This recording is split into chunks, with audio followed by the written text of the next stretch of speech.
Okay, normally Oyas are big round pots, okay, made out of clay, just like these, but they have big round bottoms, and then they come up to a thin neck with a big hole on top, and you bury them, the necks, above the ground like you do those, and you just pour water in these clay pots, and that's how you end up feeding the roots.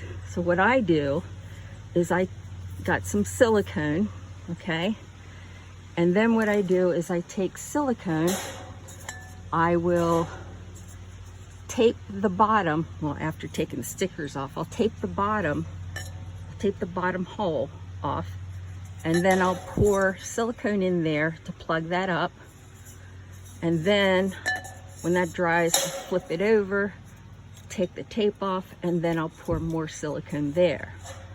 Then after I've done that, then what I do is I take silicone and I put it all around the edge here, and then I take and I put the top one like that, and then I'll put a thin coat of silicone all the way around this lip. So what that gives me is a clay pot, so to speak. It's not as big as a typical Oya would be, but what I do is I will plant these in the middle of maybe 4 plants, and this one Oya can feed all the plants, because what they'll do is the plants will sort of like gravitate, and they will create a vacuum, and they will draw the moisture out of this clay pot, since it's porous, and slowly feed the roots.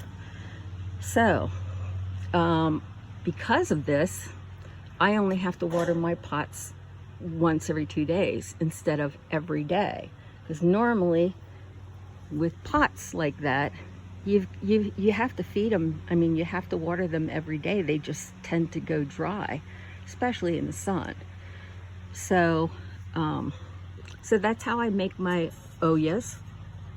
And you know, the pots are that I buy are $1 a piece, so that's $2. And then the clay thing, the little lid that goes on top of the hole that I typically enlarge, is $1. So, and with a little bit of silicone, so say that that's 50 cents worth of silicone.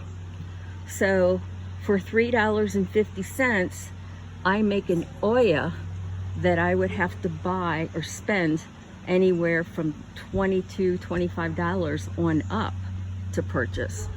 So I'm saving a lot of money by making my own.